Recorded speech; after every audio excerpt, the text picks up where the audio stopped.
Bonjour tout le monde, bienvenue au podcast Le Spot, où est-ce qu'on boit une petite bière décontractée en parlant de géomatique et d'autres métiers d'aménagement, entre autres. Aujourd'hui, une émission spéciale, mais avant tout, on va parler de nos commanditaires. Merci à nos commanditaires, merci à ABTech qui fournissent des solutions géomatiques, arpentage, donc de l'équipement, notamment toutes les gammes de Leica. Également solutions logicielles. Donc, merci à eux. Le service avant tout, service impeccable. Merci aussi à notre commanditaire. Tiens, on l'a avec nous, l'évangéliste Luc Vaillancourt de Balise. Je pense qu'il était dans le coin par hasard, comme ça. Fait que on l'a invité. Je passais dans le coin, effectivement. J'ai accepté l'invitation vu que celui qui passe à l'émission aujourd'hui ne pouvait pas occuper deux chaises en même temps. Je viens t'accompagner. Je suis ton Robin. Tu restes Batman. OK, good. D'habitude, c'est moi Robin. Fait que c'est ça. Switch. Mais justement, on a notre invité spécial aujourd'hui. Gros invité. Charles de Grandpré de l'agence Coda. Salut les gars. Comment ça va? Ouais, écoute... Comment tu te sens sur le hot seat? Ben, écoute, je vais subir ce que je fais subir à tout le monde qui passe. Là. On va t'envoyer des balles courbes. Exactement. Je pense de mémoire, tu étais le premier ou deuxième épisode. C'est que tu avais passé l'autre bord de la chaise au tout début. Ouais, puis toi, tu étais le... Moi, j'étais pas là encore. Tu étais le 2, 3e. Bon, ben en tout cas, ça fait plaisir de t'avoir. Ça fait plaisir de t'avoir. On a laissé Charles maturer avant qu'il passe au micro. Ouais, exact. Ouais, ben c'est ça. Il y a eu quand même pas mal d'eau qui a coulé sous les ponts. D'où tu viens? Qu'est-ce que tu fais? Ben moi, en fait, je viens de Berthierville, la ville de Gilles Villeneuve. Et Joanie Rochette, nos deux monuments. Quand même des bons monuments pour une ville de cette taille-là. Ouais, quand même, 5000 habitants à peu près. Ouais. Du talent qui sort de là, plus Charles de Grandpré. Ouais, c'est ça. Fait que, ouais, c'est ça, exact. Donc, Berthierville, moi, j'ai fait un parcours relativement straightforward dans le monde de la géomatique. C'est-à-dire que, je suis passé par la géographie. Donc, je suis pas un géomaticien à proprement parler. Mais c'est vraiment là, en rentrant en géographie, que j'ai comme découvert là, le monde de la géomatique, en fait. Puis je rentrais là-dedans en connaissant même pas c'était quoi. Là. Je pensais... tu t'es dit genre, j'ai une mauvaise cotère, je vais rentrer en géographie. Ouais, c'est ça, exact. Non, ben en fait... moi, ce qui m'intéressait, c'était la géographie physique. Fait que je m'en allais là, devenir géomorphologue. C'était-tu l'Université Laval? Ouais, Université Laval.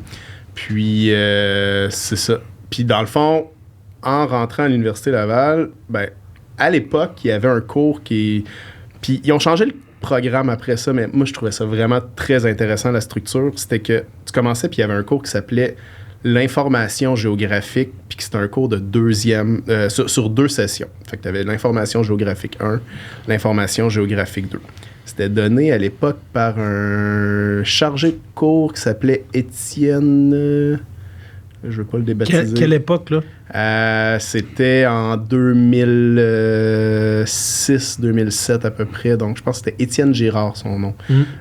C'est ça, tu me confirmes? Name drop.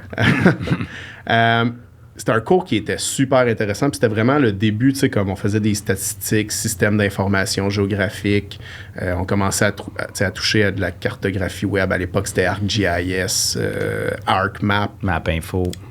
Non, c'était vraiment... Non, à l'Université Laval, c'était... Ah ouais? À l'Université Laval, c'était que ArcMap. Là. C'est plus en urbanisme, je trouve qu'ils utilisent... ils stickent avec MapInfo pour de vrai.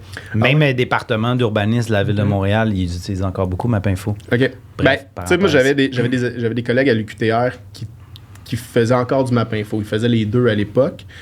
Puis là, je pense que maintenant, tu sais, ils ont intégré du QGIS dans le programme. Mais à l'époque, c'était que du ArcMap. Fait que ça a été ma première approche avec les systèmes d'information géographique. Puis, en fait, j'ai vraiment été chanceux dans une espèce de malchance, c'est-à-dire que je me suis... on faisait des labs, puis fallait faire des labs en équipe de 2. Puis on était une classe impaire, puis je me suis ramassé à être le gars pas d'équipe.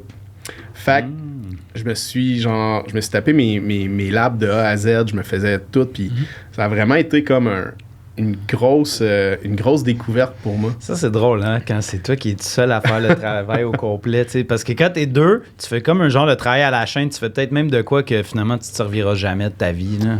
Ben, tu sais, moi, tu fais pas confiance à l'autre, puis tu le fais tout pareil. Ah, ça, il y a ça aussi, hein, tu sais, ceux qui sont control freak, là. Ou bien, tu sais, dans ce cours-là, ce qu'il y avait aussi, c'était des gens qui touchaient pas au SIG, puis qui faisaient juste rédiger le rapport de lab. Ouais, eux, ça les intéressait pas. C'est ça, exact. Ouais, c'est soit c'est une révélation pour toi, genre les SIG, ou soit que c'est quelque chose qui te fait vomir, là, genre, mais toi, apparemment, c'était une révélation. Ouais, moi, ça a été une révélation, puis ça l'a comme orienté tout le restant de mon bac, où est-ce que, tu sais, j'ai décidé de vraiment m'en aller dans les systèmes d'information géographique, puis tout ce qui touchait à ça, la télédétection, etc., etc. Ouais. Ce qui fait que j'ai terminé mon bac avec quand même pas mal de background en SIG Télédec, mais zéro prog, là. Je faisais zéro programmation. Puis, en finissant mon bac en géographie, je me demandais un peu où je m'en allais avec tout ça. Fait que j'ai pris une job chez FIGIS, en fait, qui à l'époque s'appelait Viasat Géotechnologie. Ouais. Okay. Pour, à l'époque, c'était la grosse époque là, de la fibre optique pour les contrats de Bell, Vidéotron et tout. Fait que je suis allé faire une job pendant 6 mois de releveur d'infrastructure. Sur le terrain? Sur le terrain, même pas dans... tu as aimé ça? Ouais. Ben, en fait, ça a été cool parce que j'ai fait du relevé d'infrastructure pendant environ... je te dirais, je pense que j'ai fait ça comme 2 semaines. Puis il y a un contrat qui est rentré, un espèce de contrat un peu spécial, qui demandait qu'une ressource fasse le tour du Québec pour aller vérifier genre des transformateurs partout au Québec. Fait que je me suis vu attribuer ce contrat-là, puis dans le fond, je suis parti, puis j'ai fait toutes les régions du Québec pour aller checker des transformateurs. Ah, d'où vient ton côté nomade, là? Ouais, c'est ça. Exact. Là, t'habitais à Québec dans ce temps-là, c'est ça? Ouais, exact. Okay. À l'époque, j'étais encore à Québec. Puis, tu sais, c'était intéressant. Ça restait du travail, tu sais, comme de relever, puis de... Mais, je sentais peut-être le besoin d'aller chercher plus de compétences. Puis, à l'époque, tu sais, l'aspect géographie physique qui restait encore un peu dans mes intérêts. Fait que j'ai décidé d'aller faire une maîtrise en gestion de l'environnement à l'université de Sherbrooke. Tu as bougé à Sherbrooke, là. Ouais, là, j'ai bougé à Sherbrooke. Puis, cette maîtrise-là en gestion de l'environnement, elle m'a donné, dans le fond, les bases pour travailler dans tout ce qui était, dans le fond, sol contaminé. Fait que, dans le fond, je me suis mis à faire des évaluations environnementales de phase 1, phase 2.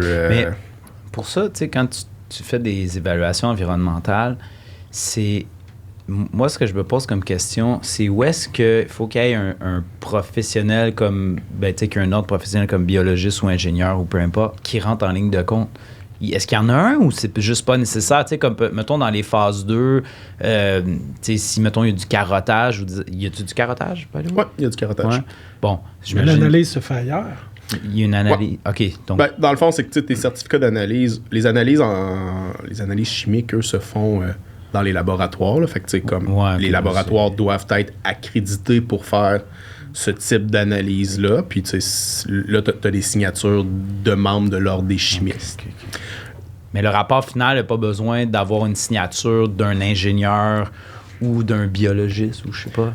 Le rapport final, ça va vraiment dépendre de où est-ce que tu es dans le processus. C'est-à-dire que il y a différents déclencheurs pour des phases 1, phase 2, là, puis je rentrerai pas dans les détails parce que c'est pas le but du podcast. Peut-être juste phase 1, phase 2, c'est quoi? Ouais, c'est ça. Mais dans le fond, c'est une évaluation qui vise à comprendre le passif environnemental d'un site. Okay? Donc, la phase 1, ça se trouve à être, on fait des vérifications documentaires. Donc, on regarde c'est quoi... Y a-t-il des documents qui prouvent qu'il y a déjà eu une station-service là, qu'il y a déjà eu des contaminants potentiels. Ouais. Okay?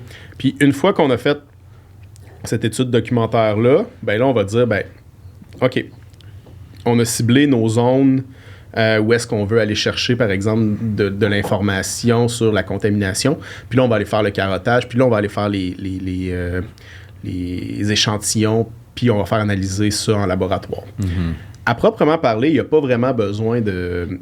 Donc, il faut que ce soit un professionnel compétent qui fasse l'étude, mais il n'y a pas un besoin d'être dans un ordre professionnel à proprement parler. Mm. Sauf que il y a certains types d'études qui vont demander d'être confirmés par un expert accrédité de la liste du ministère... là, je sais plus c'est quoi, développement durable, environnement, là, je sais plus c'est quoi l'acronyme, là, mais... et donc, là, tu as à peu près une centaine d'experts au Québec qui sont accrédités pour signer ce genre d'études-là. Tu étais accrédité? Non, moi, je n'étais pas accrédité, mais moi, je rédigeais l'étude. Je travaillais pour une experte accréditée. Okay. Fait qu'elle, elle pouvait signer les études. Mais c'est vraiment pas toutes les études qui demandent ça, là. Puis, tu sais, souvent, un déclencheur pour une évaluation environnementale, c'est la banque qui va te le demander. Puis, dans ce cadre-là, ben, tu n'as pas besoin d'être accrédité ou quoi que ce soit, là. OK. Puis, tu faisais-tu du SIG dans le cadre de tes fonctions? Ben, c'est là que moi, j'ai comme découvert... Parce que, tu sais, bon, j'avais fait un petit peu de SIG chez FIGIS, puis de relevé et tout. Mais en fait, quand je suis rentré dans les boîtes d'études en environnement, c'est là que j'ai vu à quel point le système d'information géographique, c'était... Powerful. C'était powerful, là. Tu sais, en fait, rapidement, quand ils ont constaté que je faisais du SIG, ben, je me suis mis à pratiquement que faire du SIG, là, parce que on avait besoin tout le temps des cartes pour OK, sont où les points d'échantillonnage, tu peux-tu nous faire une modélisation de panache de contamination, comment est-ce qu'on, tu sais, fait que, finalement, tu sais, je me suis rendu compte, c'est vraiment là que j'ai compris toute la puissance des systèmes d'information géographique pour tout ce qui est environnement et tout. Et c'est là que j'ai fait, ben, OK, je vais aller chercher des compétences complémentaires en système d'information géographique. Mm-hmm. Fait que j'allais commencer un diplôme de 2e cycle à l'Université de Sherbrooke, donc en géomatique. En fait, je pense qu'ils appellent ça géographie appliquée à l'environnement ou quelque chose comme ça, là. DESS à Sherbrooke? Ouais. Ouais, je l'ai aussi. Je vais aller voir sur mon mur. Je m'en souviens plus. Exact. Toi, t'en as une coupe sur ton mur, là, hein? Ben, ouais, mais je l'ai pas terminé, en fait, cette DESS-là. OK. Je l'ai pas sur mon mur. Par contre... Analyse spatiale, peut-être? Le nom du DESS? Ouais. J'ai géographie appliquée à l'environnement ou géomatique appliquée à l'environnement, quelque chose comme ça. Ouais, c'est ça. C'est exactement ça. Ouais, c'est ça. Fait que, mais dans ce cours-là, j'ai fait... c'est là que j'ai fait mon premier cours, puis on en parle souvent qu'on aimerait l'avoir au podcast, mais c'est là que j'ai fait mon premier cours de système d'information géographique sur le web avec Michael Germain. Oh. Ouais. Puis... Lui il a spark beaucoup de gens là, dans le codage et tout. Il y a quelque chose, cet homme. Honnêtement, ça a été une révélation pour moi, là. J'ai comme fait... OK, c'est vraiment... Faut que j'apprenne à programmer. Parce que, tu sais, jusque-là, j'avais fait principalement du système d'information géographique. Tu sais, j'avais roulé quelques scripts dans des trucs, mais, tu sais, c'était rien de très, très... Fait que toi, quand tu t'es mis à programmer, tu as eu la fibre, là, tu t'es dit, je vais programmer, c'est quelque chose... Parce que moi, je trouve, personnellement, t'es programmeur dans l'âme ou tu l'es pas, tu sais.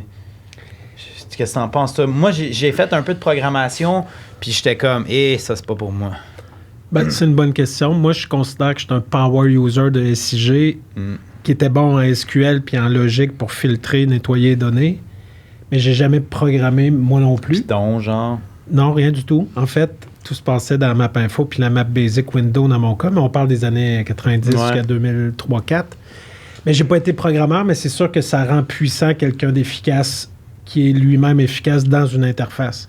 quand tu es bon pour appliquer des règles ou des façons de travailler ou de représenter l'information, si tu l'automatises par programmation, ça peut sûrement, j'imagine, rendre quelqu'un avec des super pouvoirs, là, se trouve revigoré. Ouais, c'est clair. Puis aussi, c'est parce qu'il faut toujours t'ailles les mains dedans. Ouais. Je pense qu'il faut vraiment que, tu sais, si tu fais juste programmer une fois par année, laisse faire, là, donne-le à quelqu'un d'autre. Il va être beaucoup plus efficace que toi, là. Mais ça dépend toujours, tu sais, de ce que tu fais, en fait, en programmation, parce que, tu sais, puis ça revient un peu où est-ce que je m'en allais aussi avec ça, c'est que dans ce DESS-là, moi, j'ai rencontré Xavier Gervais, qui est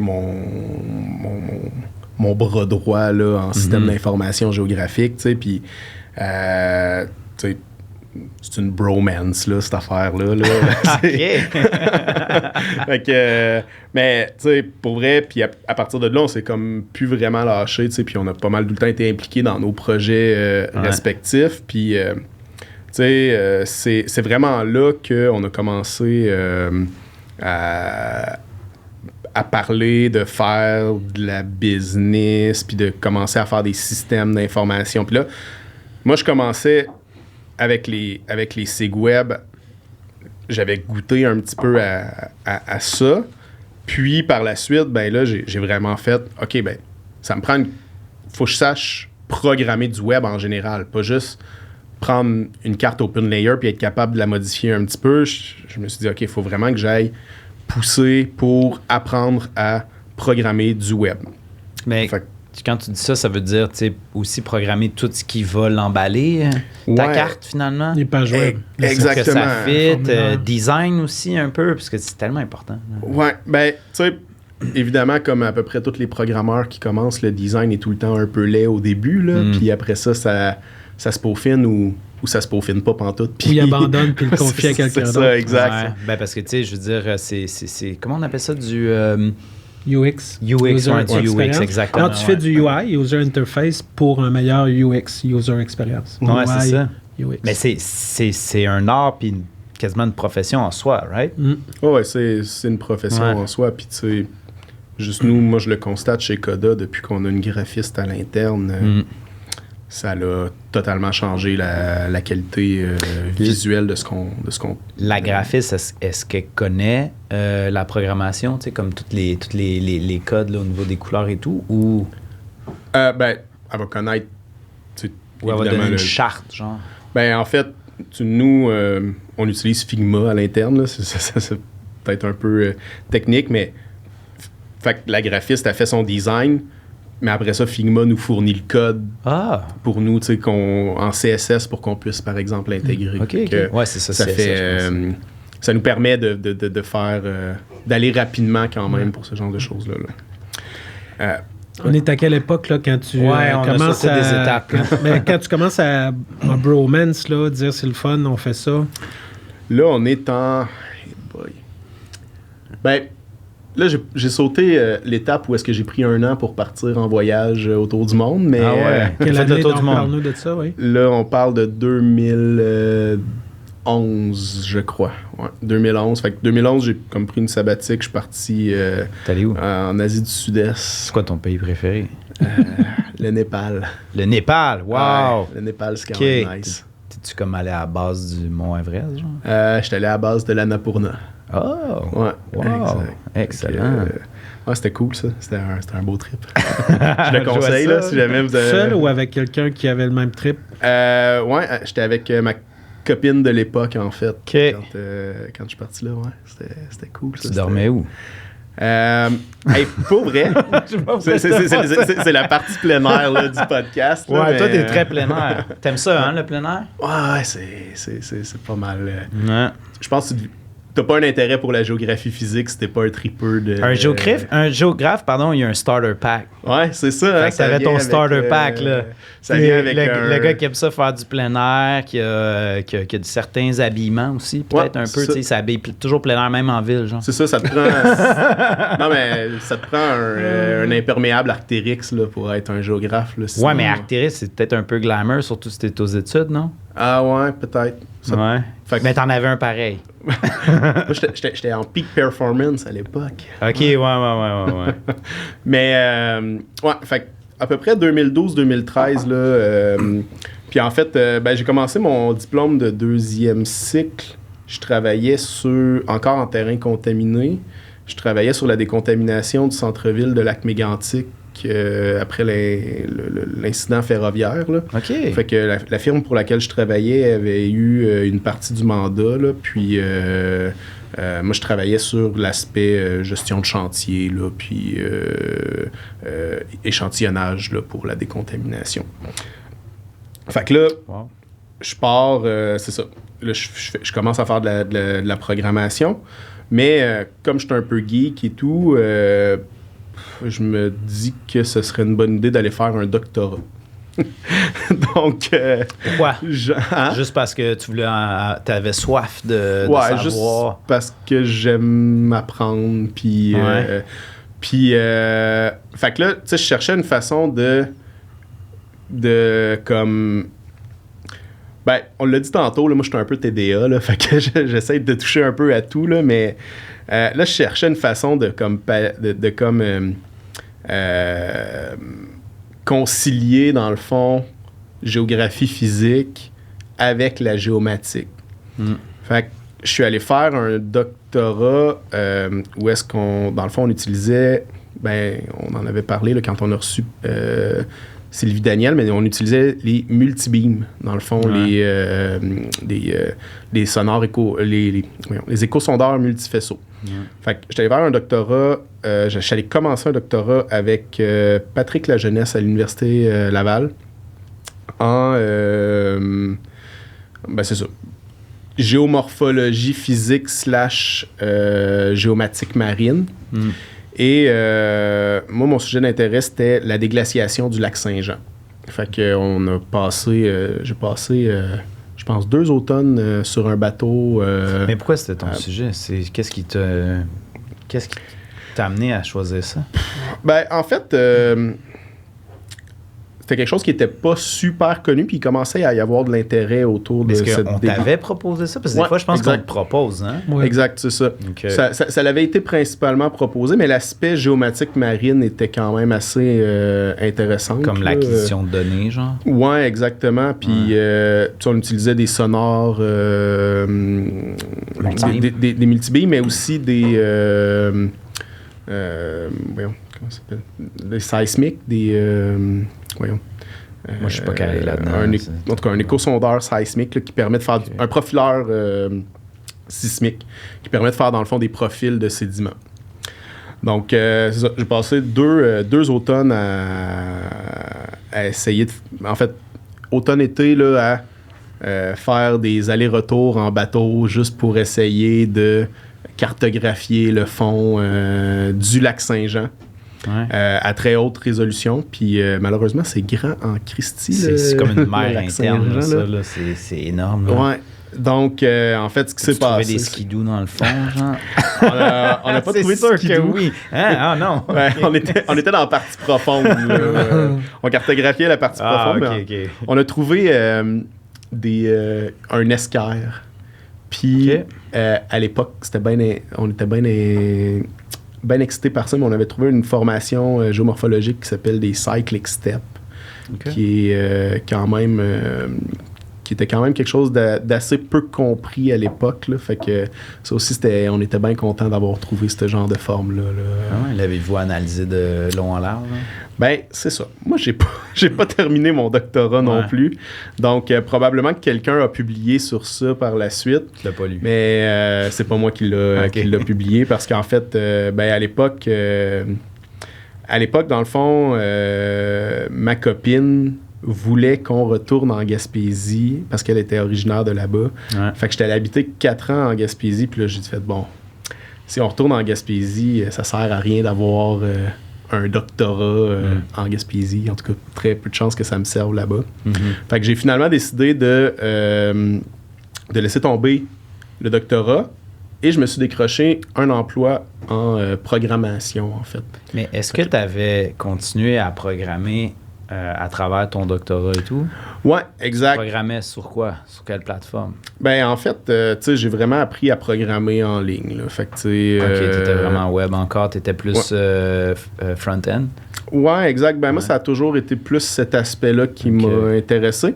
Puis, c'était vraiment intéressant parce que mon collègue Xavier, avec qui on faisait des trucs, ben, lui, il a plus développé l'aspect back-end, en fait. Fait que quand est venu le temps de partir Coda puis qu'on s'est mis ensemble, ben on s'est... En fait, à l'époque, c'était CDG développeur, mais quand on s'est mis ensemble, ben c'était vraiment intéressant parce que lui, il faisait tout l'aspect crunchage de données.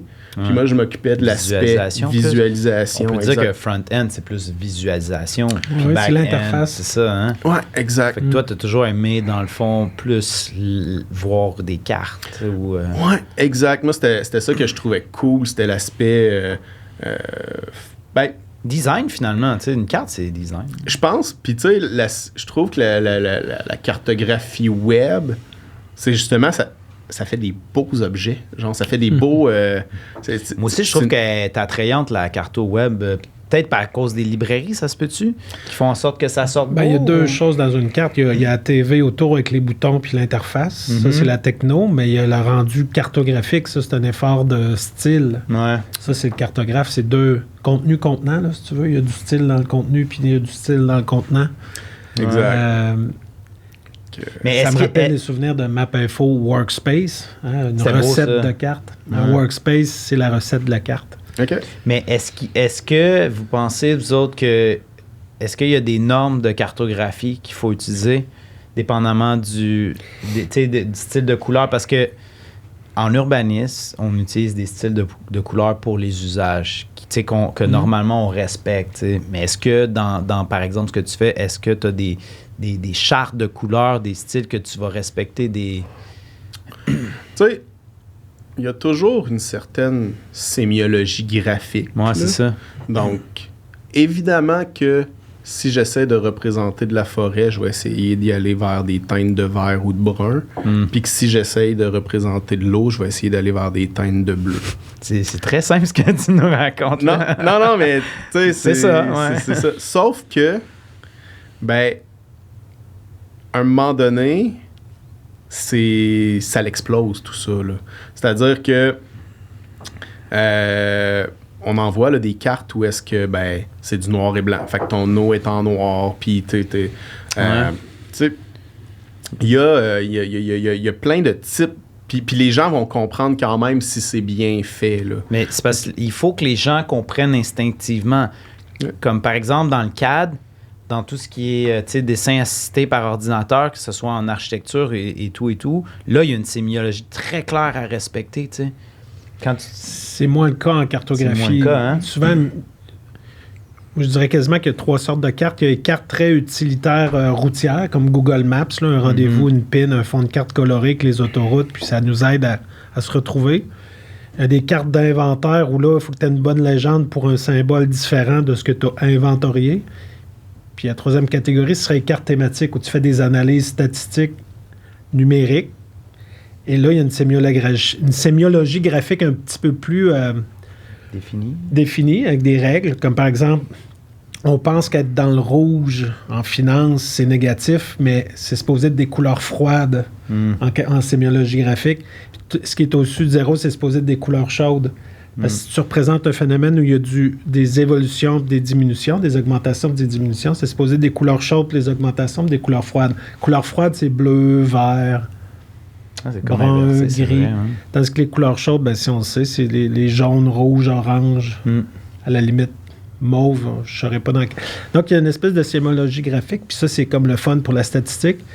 Mais... quand tu n'as pas beaucoup d'inspiration, tu commences par regarder ce que les géants du web font et ils ont certains styles de cartes pour la nuit, pour quand il fait trop soleil. Tu sais, notre GPS ou notre auto, des fois, il switch. Puis ça te permet de tuner down des couches pour mettre en valeur l'autre couche. C'est que si tu mets en valeur des cartes de pistes cyclables, tu peux pas donner les plus belles couleurs à tout le reste, sauf les pistes cyclables. C'est que tu dois tuner down les autres thèmes pour allumer les autres plus. C'est que c'est très libre, c'est très artistique en même temps. on dirait que moi, dans tes 3 catégories de cartes que tu me nommais là, j'en aurais même ajouté une 4e qui, je pense, de plus en plus, c'est un peu la carte d'expérience. C'est-à-dire que, tu sais, souvent, on va le voir là, sur des... Moi, je regarde beaucoup ce qui se fait sur les... sur le best du web, là. Puis, tu sais, on va avoir des cartes qui sont très...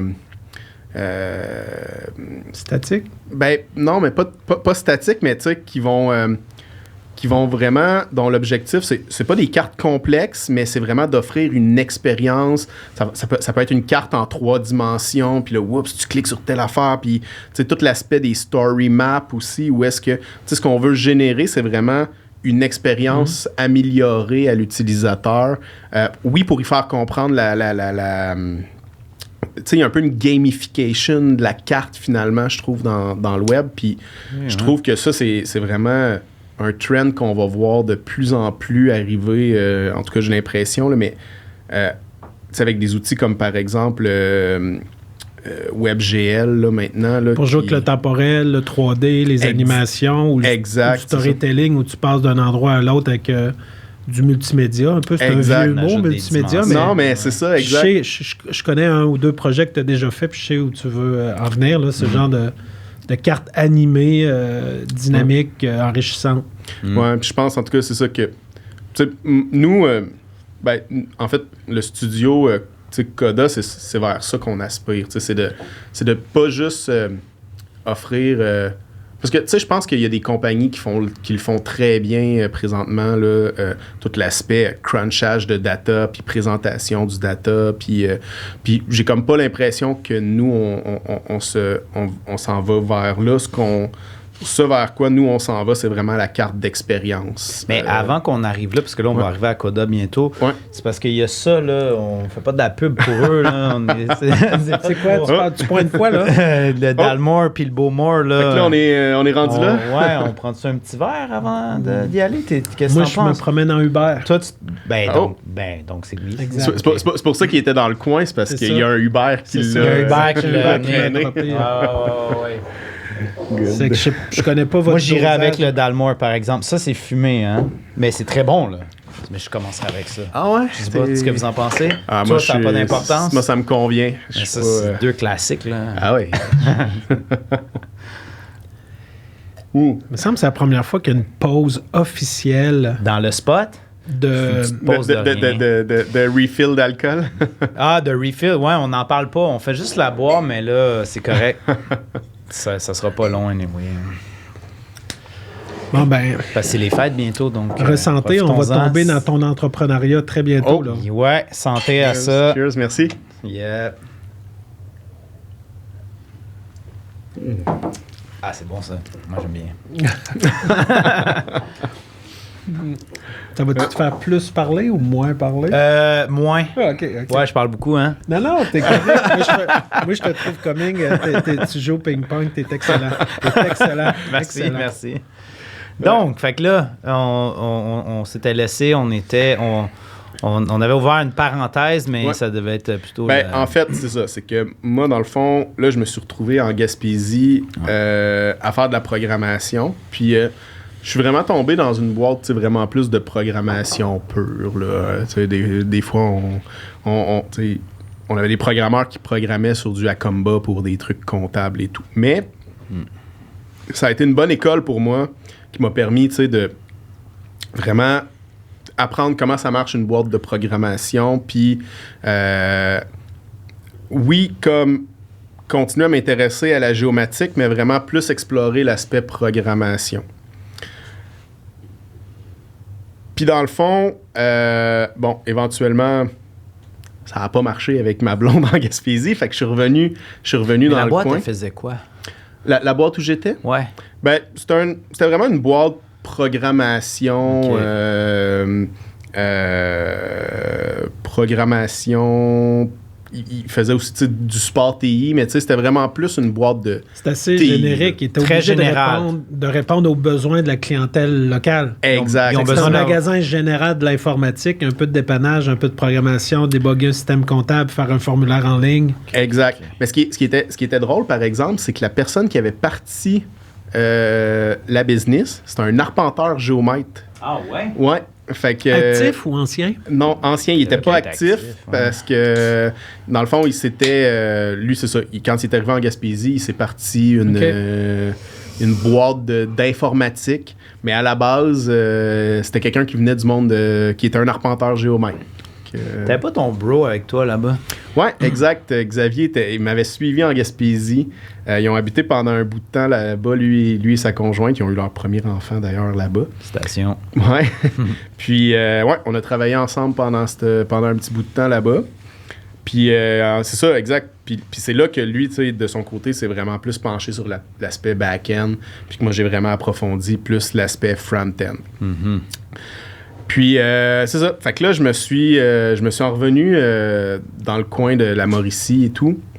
Et là, c'est là que j'ai commencé à être en affaires. Au début, principalement comme travailleur autonome, j'essayais juste d'aller chercher des contrats, mais c'était vraiment... Je suis étonnant avec ça, mais quelle année? C'est comme des piquettes d'arpenteur, mais temporelles, à peu près. Là, on est à peu près en 2019. OK. En 2019, ouais. Puis... Puis pourquoi t'es allé en Mauricie? Tu sais, moi, ma famille est pas mal dans ce coin-là. Puis j'avais vu je savais que je me lançais en affaires. Il y avait le DigiHub qui était dans ce coin-là, à Shawinigan, qui offrait, tu sais, quand même des bonnes conditions là, pour une start-up. Puis tu sais, ça, c'est quelque chose quand même... Tu sais, Nicolas Delfont en a parlé quand il est passé au podcast, mais tu sais que lui, dès le départ, il avait fait des concours d'entrepreneuriat. Incubation, des accompagnement, coaching. Ouais. C'est important pour les entrepreneurs, ça, d'être incubés? Je pense que ça vaut pas la peine de s'en passer. Qu'est-ce que t'en penses? Ben oui, et parfois non. Un entrepreneur, il y a deux choses. Il y a son expérience à lui, puis il y a l'âge ou l'expérience de son projet. Donc, tu peux avoir un vieil entrepreneur avec un nouveau projet, puis tu peux avoir un vieux projet repris par un nouvel entrepreneur. Puis tu peux être un nouvel entrepreneur avec un nouveau projet, ou, là, vous avez compris en restant, un vieil entrepreneur avec un vieux projet sur le bord de la retraite. Donc, si tu es un vieil entrepreneur, puis tu penses connaître la business, mais tu as un nouveau projet, tu n'as peut-être pas besoin d'incubateur. Donc, parfois, l'incubateur est bon pour le projet, parfois, il est bon pour l'entrepreneur, parfois, il est bon pour les deux. Donc, on ne peut pas être contre.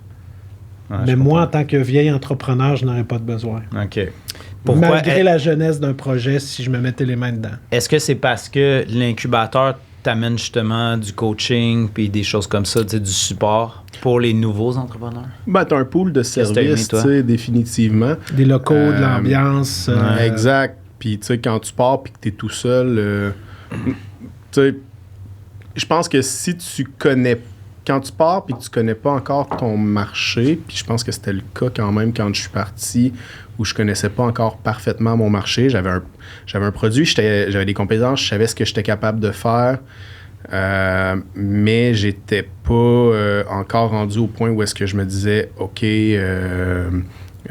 voici le marché de la géomatique, voici où est-ce que je vais aller.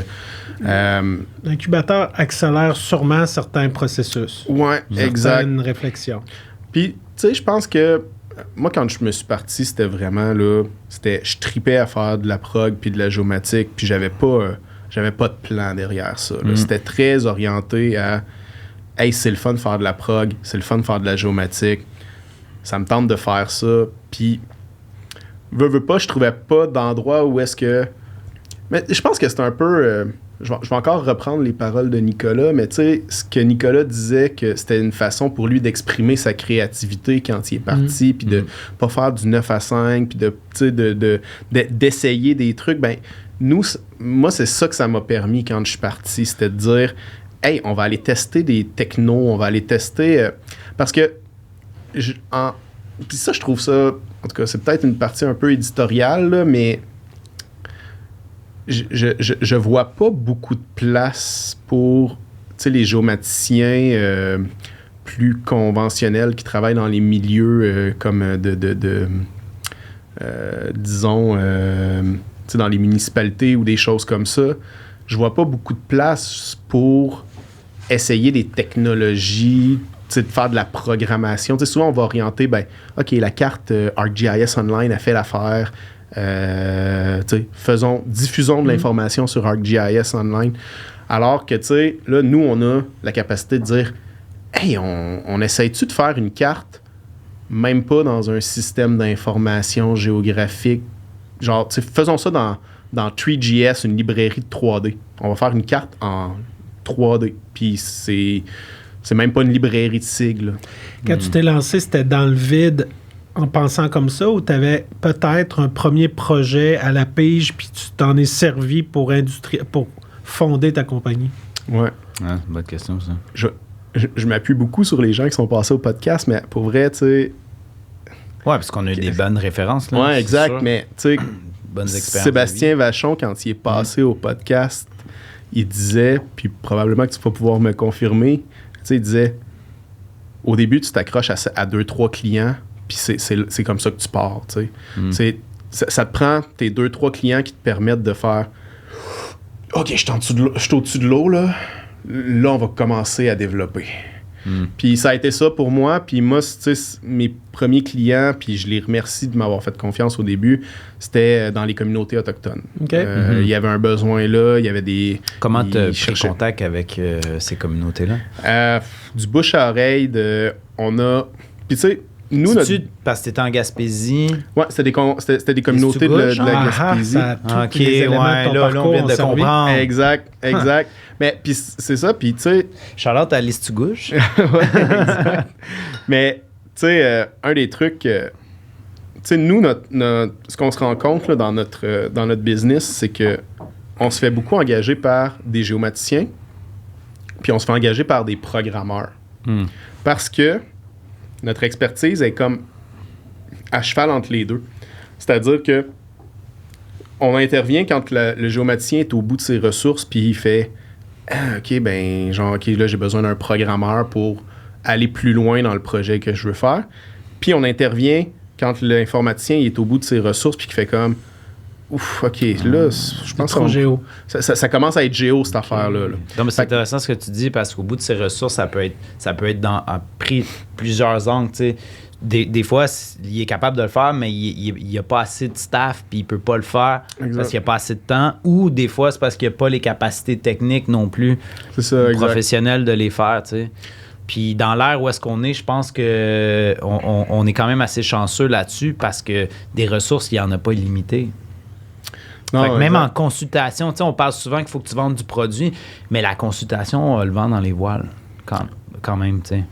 Puis, tu sais, moi, c'est ça. Ce que je trouvais vraiment intéressant quand je suis parti, c'était vraiment l'aspect... J'étais pas parti avec un plan de « je vais être là dans tant de temps ». C'était vraiment l'aspect « hey, comment je peux faire du code en géomatique puis comme tester des nouveaux trucs ». Quand t'as pas de barrière à l'entrée, t'as pas besoin d'avoir beaucoup un plan, parce que la banque, peut-être, si t'empruntes pas besoin d'un plan d'affaires. C'est que partir léger, bootstrapper dès le départ, ça te permet de pas trop savoir. Exact. C'est très bien. Par contre, il y a des industries où la barrière à l'entrée est très haute, c'est que ça te prend un plan d'affaires. Acheter un restaurant, il faut que tu expliques comment tu vas te le rentabiliser. Mais si tes premières activités auraient été d'acheter un avion puis des caméras Vexel pour faire de l'imagerie aérienne, là, il aurait dit non, essaye pas, là, ça prend un plan d'affaires. Exact. Fait que c'est le fun de partir léger et ou jeune et ou avec peu de responsabilité. Il y a un sentiment de liberté et de possibilité là-dedans. L'impression que j'ai par rapport à ça, c'est que tu parles des caméras Vexel, puis tu sais, un gros investissement quand même, mais tu sais, j'ai comme l'impression que cet investissement-là, je l'ai fait en temps, puis partiellement en argent, préalablement finalement à partir de ce business-là, parce que c'est comme aller chercher cette expertise-là de programmation en géomatique. Tu sais, j'essaye encore de trouver une place où est-ce que ça s'enseigne sur les bancs d'école, ce qu'on essaye de vendre, puis j'ai pas... on réussit pas précisément à avoir des gens qui font ça, qui sortent juste des bancs d'école. Tu sais, ce que je me rends compte, c'est que les gens qu'on embauche souvent, c'est des tripeux qui ont fait « Hey, c'est le fun, la programmation en géomatique, je vais aller en apprendre plus en faisant des trucs sur le web. » Mais c'est quoi le nom de la business de partie? Ben, à la base, ça s'appelait CDG Développeur. Puis... En 2019? Pourquoi CDG? En 2019, exact. Pourquoi CDG? Tu fais exprès, là. Centre de développement de la géomatique. Oh! Ça aurait pu être... Non, mais il faut le dire, là, tu sais. Ben, en fait, le vrai nom, c'était Charles de Grandpré, développeur, puis c'était parce que ça me permettait de ne pas m'enregistrer à compagnie. Des entreprises au début. Exact, c'est ça. Fait que... Puis le nom, que dépendamment qui t'a devant toi, c'est Centre de développement. Ouais, c'est ça, exact. C'est bon, ben. On peut pas dire ça vu que ça existe, le CDG. Là, ouais, c'est ça l'affaire. C'était bien. CDG, c'est des belles lettres. Ben oui, exact. Lettre de noblesse de Grandpré. C'est noble. De péteux, de bourgeoisie. Ouais, c'est sûr, là, il y a de la noblesse là-dedans. Ouais, de la petite noblesse. OK, d'accord. Ouais, de la petite noblesse de Nouvelle-France. Ouais. Mais ouais, fait que c'est ça. Puis ben, éventuellement, là, dans le fond, là, c'est ça, depuis cette année, on est agence Coda parce qu'on a fusionné avec une agence marketing. Dans le but de... C'est un peu ce que je disais tantôt, là, vraiment... ben, tu sais, on a différents départements, mais tu sais, l'idée, c'est vraiment... Je pense que c'est quelque chose que j'ai peut-être déjà dit au podcast, ou en tout cas que... Mais tu sais, moi, j'ai toujours vu la géomatique comme étant un outil en fait, la géomatique, puis même la programmation, c'est un outil pour faire des choses. Puis... tu sais, l'objectif, dans le fond, d'Agence Coda, c'est vraiment, puis c'est ça qui est un peu sur notre site, c'est, tu sais, on veut être une agence de technologie atypique, c'est-à-dire Mais c'est ça, donc tu es parti de CDG à Agence Coda. Ouais, exact. Puis la fusion, c'est un collègue du DJ Hub, ça aura servi aussi à rencontrer tes associés. Bon. Exact, c'est ça. Donc, tout se place un peu selon... Il reste à brancher le Népal. Ouais, c'est ça, le Népal, bah écoute... Mais tout va bien. Peut-être un jour. Mais, ouais, c'est une équipe de qui, en fait? Ben, en fait, j'ai deux associés qui sont en marketing, puis moi qui est en programmation / géomatique. Ouais. Puis là, ben, on est une équipe d'à peu près 8 personnes là, actuellement, là, puis... mais l'idée, c'est vraiment ça, c'est de, tu sais, arriver avec des... offrir, dans le fond, des expériences web différentes de juste un questionnaire, par exemple, à remplir. Tu sais, est-ce qu'on est capable d'intégrer du géospatial là-dedans? Est-ce qu'on est capable d'intégrer du 3D là-dedans? Fait que, tu sais, là, actuellement, on est encore dans un stade embryonnaire où est-ce qu'on teste des technologies. Tu sais, tantôt, je parlais de 3GS. Là, actuellement, on a une grosse phase 3D. Là. On travaille sur du 3D beaucoup. Pourquoi tu crois que la 3D, c'est... Moi, je pense que le web s'en va 3D. Okay. J'ai vraiment une impression que... ce qu'on voit beaucoup passer de plus en plus, c'est des sites web en 3 dimensions où est-ce que l'expérience utilisateur, c'est plus juste... Je scroll down. Ça devient, OK, tu as des objets en 3D, tu interagis avec tes objets en 3D, oups, ça change les angles de caméra, tu passes vers une autre scène, on te présente d'autres informations, tu bouges vers une autre scène. Fait que, tu sais, dans le fond, j'ai l'impression qu'on arrive, puis, tu sais, avec l'arrivée de plus en plus du web, réalité virtuelle, réalité augmentée. Le métavers, je pense qu'on s'en va vers des choses comme ça, où est-ce que on va plus juste... Puis les technologies sont là. Les technologies sont matures. Le crowd puis la population le devient. Ouais. Moi, ça m'intéresse.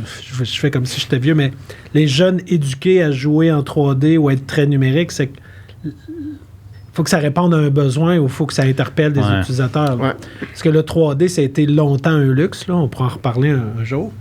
Mais tout ça pour dire que tant mieux si l'expérience, la réalité augmentée, virtuelle, digital twin, tout ça, ça se répercute dans les cartes et dans les sites web. Tant mieux. Ben, tu sais, je pense que il y a 2 choses qui rendent vraiment les expériences 3D plus intéressante maintenant dans le web, c'est...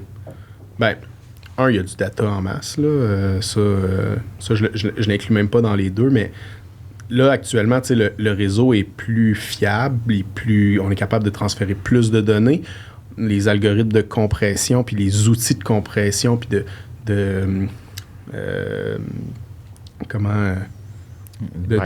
rendering, de rendu. Ouais, de rendu as needed. C'est-à-dire que je t'envoie juste ce que tu as besoin d'informations. C'est de l'indexation spatiale un peu 3D, en fait. Exact. Donc ça, ces technologies-là sont bonnes. Puis, dans nos browsers, comme je parlais tout à l'heure, là, de WebGL, puis de 3GS, puis de Cesium, puis de les technologies qui permettent de rendre des objets 3D complexes rapidement grâce à la carte graphique, ils sont là. Fait que, on est rendu au point où est-ce qu'on peut mettre du 3D dans le web. Puis, c'est qui a besoin de ces données 3D-là? C'est qui va les demander surtout? C'est quelle industrie? C'est qui tes clients, finalement? Beaucoup. On a des NDA, fait qu'on n'a pas le droit d'en parler. Mais. L'industrie, mettons, en général, ou très général. Ouais, tu sais, je pense que, entre autres, toi. NDA ou pas, il vient de péter. Qui utilise, mettons, du point cloud ou de la visualisation plus de données d'arpentage, de mesurage, un peu. Exact. Mais tu sais, en fait, il y a l'expérience 3D, donc il y a un peu ce qu'on disait tout à l'heure, la carte expérientielle. Fait que tu sais, vraiment, la gamification, comment est-ce qu'on peut offrir des expériences qui sont plus proches, tu sais, quasiment géographie, jeux vidéo un peu. Ouais. Mais de l'autre côté, tu sais, on a justement des industries comme par exemple des industries dans le drone qui veulent pouvoir transférer leur information directement sur un browser web, puis que les gens puissent... Le web, ce que ça permet, là, c'est que tu n'as pas besoin d'installer de logiciel sur ton ordinateur. Tout est dans le web. Fait que, si tu as de la donnée 3D, aussi bien la diffuser sur le web si c'est possible, plutôt que de l'utiliser directement sur un logiciel sur ton ordinateur. Là. Fait que puis je trouve que des professionnels, moi je prêche souvent pour ma paroisse, là, les professionnels de l'aménagement, souvent justement, ils auraient intérêt à utiliser ça, mais ils ne le savent pas nécessairement encore, que ça existe. Parce que leur mesurage qu'ils font, là, qu'il faut toujours qu'ils importent dans AutoCAD ou dans Revit, ou etc., je suis convaincu que ça se fait magnifiquement bien sur des browsers web, mais aussi les gens qui sont en développement immobilier, qui n'utilisent pas non plus tout ce qui est AutoCAD, Revit et tout, il y aurait tellement intérêt à pouvoir utiliser des browsers de même là, pour pouvoir visualiser. Il y en existe, genre Autodesk Viewer, par exemple, qui est génial. Mais après ça serait bien de pouvoir prendre ce qu'eux, ils font puis de l'intégrer directement sur un site web comme par exemple le mien. Oui.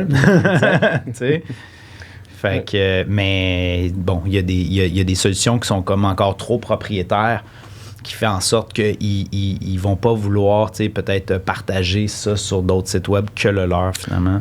Ouais, mais tu sais, pour vrai, les technologies sont là. Les technologies sont... Ouais, je suis convaincu que on va voir beaucoup plus de 3D dans les années à venir, même directement là, sur des sites web corporatifs. Là. OK. Moi, je pense aussi parce que, surtout, dans le milieu du design, je veux dire, tu as tout intérêt là, à montrer ce que tu fais en 3D, me semble. Tu sais, on a un client, c'est loin de la géomatique, là, mais on a un client qui nous avait approché, il fait des chaises roulantes d'entraînement. OK. Puis, tu sais, lui, ce qu'il voulait qu'on développe, c'est, il dit, quand je vais sur mon site web, il faut que la chaise roulante, là, elle soit démontrée en 3D, puis qu'elle s'explose, puis qu'on est capable de voir les composantes des choses. Cool. Fait que c'est le genre de choses qu'on va voir de plus en plus. Puis tu vas sur des sites comme par exemple Apple, là, leurs téléphones sont en 3D, ils flippent. Puis c'est améliorer l'expérience utilisateur. Donc, en géospatial, on entend souvent Digital Twin, mais quelqu'un qui n'est pas dans le géospatial, Digital Twin, ça existe depuis toujours. Exact. C'est les dentistes qui te scannent une dent avant de te faire une couronne. C'est en design industriel pour les objets, justement, et le design et le moulage. Donc, la notion de jumeau numérique à toutes les échelles. Ton exemple de chaise roulante, c'est un objet, une petite échelle. Normalement, d'une grande échelle, Mais, tu sais, puis pour moi, ça reste de la géomatique quand même. Quand de la géométrie. Oui, géométrie, avec ou sans référentiel géographique, mais ça ressemble beaucoup à du cadre géographique.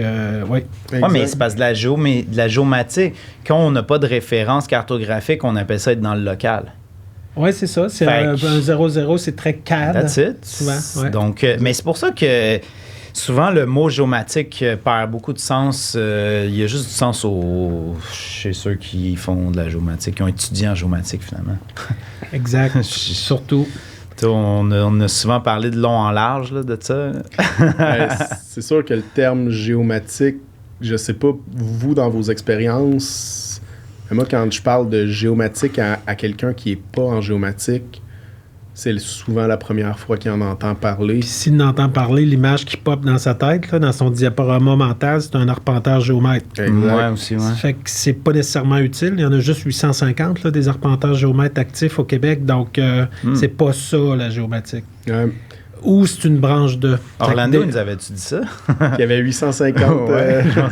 En fait, j'ai vu cette info-là sur leur propre répertoire. Là, donc, il y en a à peu près 650 dans le privé puis 250 dans le public, là, MTQ, Hydro-Québec et autres.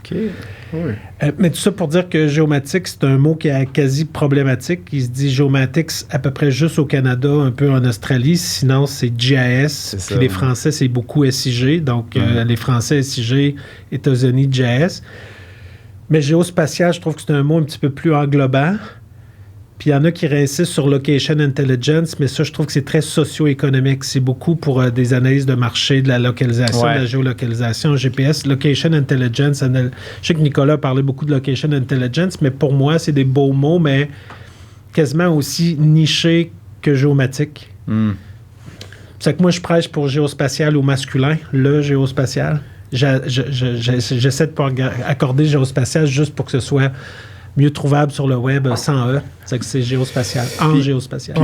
Puis aux États-Unis, est-ce que ça se trouve à être le... Geospatial, c'est beaucoup. C'est ça. Des Open Geospatial Consortium, tu sais, géospatial, c'est assez englobant, assez framework géospatial. En Angleterre, il y a la Geospatial Commission, qui est une incroyable table ronde qui a donné des coups de pied au derrière de Ordnance Survey puis de l'Angleterre, puis ça s'organise très bien en Angleterre. C'est que le mot géospatial, tu te trompes pas. Intéressant. Ouais, intéressant, hein? Mais toi, comment ça va? C'est quoi tes perspectives d'avenir? Puis tu sens-tu un tir groupé chez ta clientèle? On parle même pas de ton offre ou des aspects technologiques. Qu'est-ce que tes clients veulent? Puis tu trouves-tu que tes clients se ressemblent? Ils viennent d'une industrie ou deux? Ou... Je te dirais qu'on commence à avoir... je pense que tu appellerais ça des verticales. Donc, on commence à avoir des verticales qui se dessinent. C'est quoi des verticales? Géomatique, c'est très horizontal. Ouais. Si on dit géo to géo, je vends du géo quelque chose à un géo capable de comprendre, donc c'est géo to géo. Un vertical, c'est un X, ça peut être assurance, banque, des industries, logistique, livraison, transport. Corem est dans beaucoup de verticaux. Ouais. C'est pas... il n'a pas joué dans la tarte ou le gâteau municipal ou autre. Il y a déjà beaucoup de gens... il est allé chercher plus large. Il est dans le reste des codiciens des secteurs d'activité. Ouais. Ben nous, là, je te dirais que dans nos verticaux, ce qui se dessine, puis c'est pour ça que l'aspect expérientiel, j'y reviens beaucoup, mais c'est quand même quelque chose qui se dessine.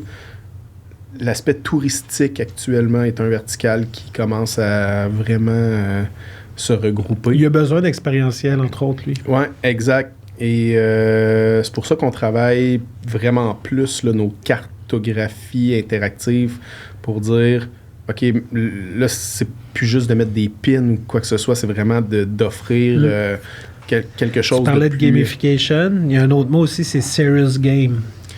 Game sérieuse, serious game. En voulant dire, c'est le fun, mais c'est pour quelque chose d'important. Puis le tourisme, pour faire découvrir une région ou une station touristique, ou peu importe, c'est super intéressant. Dans ce sens-là, ouais. Serious game. Ouais. Fait que ça, c'est... définitivement, là, on a un vertical qui se dessine là. On semble avoir un... Ben, ça a été notre premier vertical, mais l'eau. On est beaucoup dans le domaine de l'eau. On fait du data dans le domaine de l'eau. Comme gestion, cours d'eau, pis ces affaires-là? Vraiment, tout ce qui est gestion des pêches, gestion des